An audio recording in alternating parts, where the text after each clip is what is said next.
ब्रह्मचर्य ही स्वास्थ्य एवं भल प्रगति हो पार। यह जीवन को जीवार सठिक तरीका। काम वासना क्रोध आउ लोभ यार सबुठु सुरक्षा कवच होची ब्रह्मचर्य।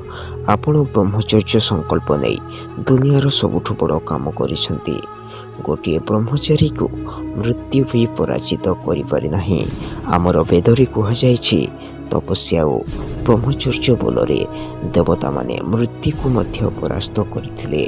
जदि भी जी टिकिए ब्रह्मचर्य पालन करिसिना से रोग को मध्य परास्त करि पारिबो। मोर प्रिय भाई माने ब्रह्मचारी किछि समय रे समस्त को निज आड़ को आकर्षित करदेव। आग कालर ऋषिमुनि मानक कथा आम पई आज औषध परी। भाई माने कौन आपण ब्रह्मचर्य पालन करुछ मते कमेंट सेक्शन रे निश्चित भाव में जणांतु।